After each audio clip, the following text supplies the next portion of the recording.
Hello everyone, आपका स्वागत है अवधेश मिश्रा नीट चैनल में।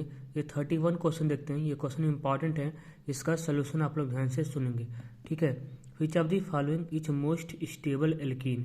देखिए, मोस्ट स्टेबल एल्कीन वही होगा जिसके पास जितना ज़्यादा नंबर ऑफ अल्फा एच होगा वही मोस्ट स्टेबल एल्कीन होगा, क्योंकि एल्कीन की स्टेबिलिटी डायरेक्टली प्रोपोर्शनल होता है नंबर ऑफ अल्फा एच के। आप स्टेबिलिटी का ऑर्डर याद रखेंगे।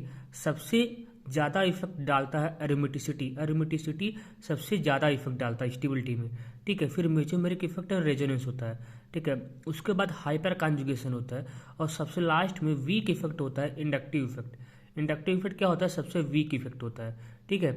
आप कहेंगे सर यहाँ पे इंडक्टिव इफेक्ट भी लग रहा है, लेकिन इंडक्टिव इफेक्ट क्या होता है? वीक इफेक्ट होता है। हाइपर कॉन्जुगेशन इंडक्टिव इफेक्ट से स्ट्रॉन्ग इफेक्ट होता है, इसलिए हम हाइपर कॉन्जुगेशन से इसकी स्टेबिलिटी को चेक करेंगे, ठीक है। Which of the following is most stable alkene. Most stable alkene वही होगा जिसके पास जितना ज़्यादा नंबर ऑफ अल्फा एच होगा वही मोस्ट स्टेबल एल्कीन होगा। देखिए, आप कैसे अल्फा एच निकालेंगे, ध्यान दीजिएगा। देखिए, आपको करना क्या है, एल्कीन को करिए सर्कल, एल्कीन को करिए सर्कल, एल्कीन को करिए सर्कल। एल्कीन के बगल वाले कार्बन को बोलते हैं अल्फा कार्बन, और alpha carbon must be sp3 hybridize होना चाहिए। अगर वो sp2 है तो वो अल्फा कार्बन नहीं है, ठीक है।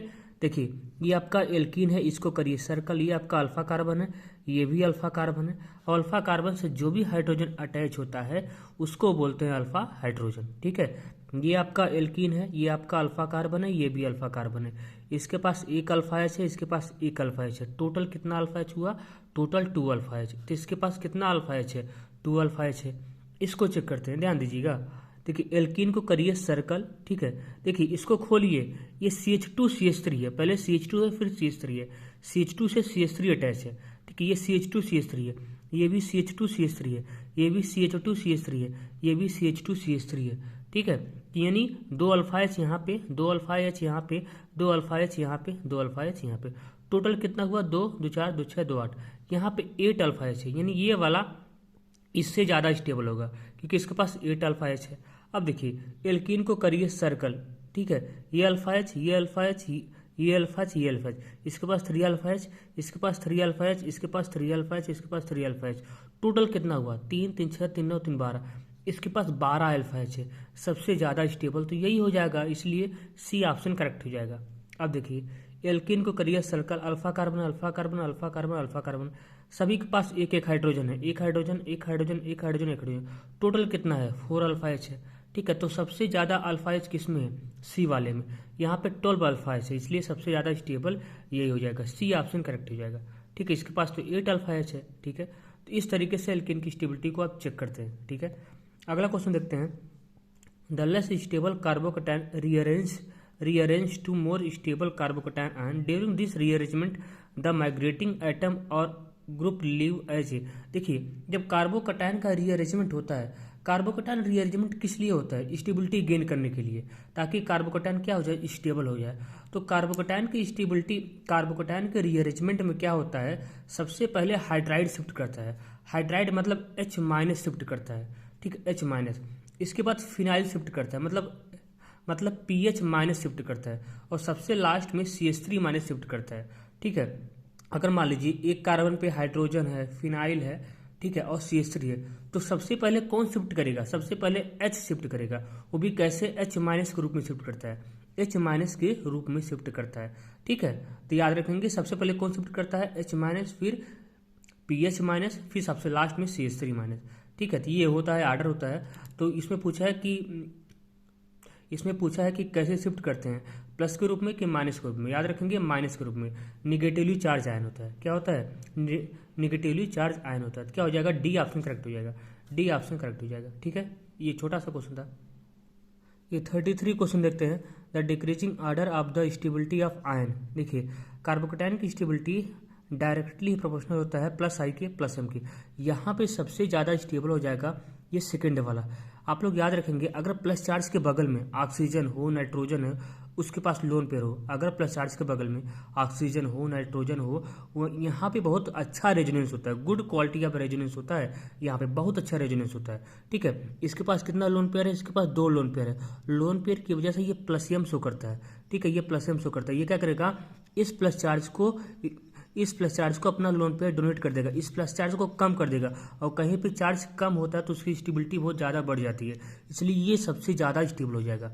ठीक है, प्लस एम क्या करता है, कार्बोकैटायन की स्टेबिलिटी को बहुत ज़्यादा ही बढ़ा देता है। ठीक है, यहाँ पे क्या होगा, रेजोनेंस होगा, और साथ में ये प्लस एम लगा रहा है, प्लस एम की वजह से इसकी स्टेबिलिटी बहुत ज़्यादा हो जाएगी। ठीक है, इसके बाद देखिए इसकी हो जाएगी, ये प्लस चार्ज है, ये अल्फा कार्बन है, ये अल्फा कार्बन है, इसके पास टोटल 6 अल्फा एच है। इसके बाद इसकी हो जाएगी, और सबसे लास्ट में इसकी होगी। क्यों, देखिए यहाँ प्लस है, यहाँ पे CO है, यहाँ पे CO क्या लगाता है, माइनस एम लगाता है, इसके पॉजिटिव चार्ज को और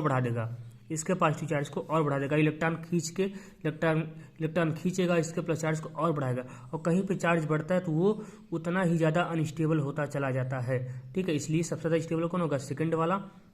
ठीक है, फिर होगा फर्स्ट वाला, सबसे लास्ट में जाएगा थर्ड वाला, तो डी ऑप्शन करेक्ट हो जाएगा। ठीक है, 107 क्वेश्चन देखते हैं। Which of the following species of NO2 group operates on NH2 group in this molecule. कह रहा है NH2 के लिए NO2 क्या इफेक्ट लगाएगा, -I लगाएगा कि -M लगाएगा। ठीक है, तो ध्यान दीजिएगा, देखिए यहाँ पे क्या हुआ, यहाँ पे NO2 स्टेरिक हिंड्रेंस ज़्यादा है, NO2 क्या लगाएगा, NO2 केवल -I ही लगा पाएगा NH2 पे, केवल -I ही लगा पाएगा, -M नहीं लगा पाएगा। ऐसा क्यों, ध्यान दीजिएगा। देखिए यहाँ पे क्या होता है, NO2 क्या होता है, एक बल्कि ग्रुप होता है। ठीक है, NO2 क्या होता है, बल्कि ग्रुप होता है। यहाँ पे SIR इफेक्ट लगेगा, स्टेरिक इन्विशन रेजोनेंस लगेगा। ठीक है, देखिए NO2 क्या होता है, बल्कि ग्रुप होता है। ठीक है, NO2 में क्या होगा और Me में क्या होगा, ये मिथाइल है, यहाँ पे स्टेरिक रिपल्सन बहुत ज़्यादा हो जाएगा, यहाँ भी रिपल्सन होगा। ठीक है, इसी स्टेरिक रिपल्सन को कम करने के लिए NO2 करता क्या है, NO2 रोटेट कर जाता है। ठीक है, NO2 रोटेट कर जाएगा तो ये क्या होता है, ये परपेंडिकुलर हो जाता है। ठीक है, इनके परपेंडिकुलर हो जाएगा, जैसे ही इनके परपेंडिकुलर होगा तो इनका स्टेरिक रिपल्सन कम हो जाएगा, NO2 का Me के साथ स्टेरिक रिपल्सन कम हो जाएगा। जैसे ही रिपल्सन कम होता है, यहाँ पे इसका रेजोनेंस भी खत्म हो जाता है, NO2 का बेंजीन के साथ रेजोनेंस भी खत्म हो जाता है। रेजोनेंस खत्म हो गया तो -M भी खत्म हो गया, क्योंकि रेजोनेंस होता है तभी तो -M या +M होता है। ठीक है, जब रेजोनेंस ही खत्म हो गया इसका, तो इसका -M कहाँ से रहेगा, इसलिए NO2 का केवल -I इफेक्ट ही लगता है, NO2 का NH2 पे केवल -I इफेक्ट ही लगता है। तो क्या हो जाएगा, फर्स्ट ऑप्शन करेक्ट हो जाएगा, ठीक है, इसको याद रखेंगे, इंपॉर्टेंट क्वेश्चन। ठीक है, ये 21 क्वेश्चन देखते हैं। What is the decreasing order of strength of bases, देखिए आप कैसे करेंगे। सबसे पहले आप क्या करेंगे, सभी को एक H+ दीजिए, इसको H+ देंगे तो ये H2O में कन्वर्ट हो जाएगा, इसको H+ देंगे तो ये अमोनिया में कन्वर्ट हो जाएगा, इसको H+ देंगे तो ये एसिटिलीन में कन्वर्ट हो जाएगा, इसको H+ देंगे तो ये CH3 में कन्वर्ट हो जाएगा। एक बात याद रखेंगे, जितना ज़्यादा स्ट्रॉन्ग एसिड होता है उसका कंजुगेट बेस उतना ही वीक होता है, जितना ज़्यादा स्ट्रॉन्ग एसिड होगा उसका कंजुगेट बेस उतना वीक होता है। अगर हम एसिडिक स्ट्रेंथ का ऑर्डर देखें तो सबसे ज़्यादा एसिडिक हो जाएगा H2O। ठीक है, सबसे ज़्यादा एसिडिक हो जाएगा H2O, फिर हो जाएगा एसिटिलीन, फिर हो जाएगा अमोनिया, और सबसे लास्ट में ये हो जाएगा। ये होता है एसिडिक स्ट्रेंथ का ऑर्डर, सबसे ज़्यादा एसिडिक होगा H2O, फिर होगा एसिटिलीन, फिर होगा अमोनिया, फिर होगा ये वाला हो जाएगा। ठीक है, अब बेसिक स्ट्रेंथ इसी का उल्टा हो जाएगा। क्यों, क्योंकि स्ट्रॉन्ग एसिड का कंजुगेट बेस वीक होता है, तो वीक एसिड का कंजुगेट बेस स्ट्रांग होता है, ये भी तो है, वीक एसिड का कंजुगेट बेस स्ट्रांग होता है, इसलिए सबसे ज़्यादा बेसिक ये हो जाएगा। ठीक है, फिर अमोनिया हो जाएगा, फिर ये हो जाएगा, और सबसे लास्ट में ये हो जाएगा। ठीक है, तो क्या हो जाएगा, फर्स्ट ऑप्शन करेक्ट हो जाएगा। ठीक है।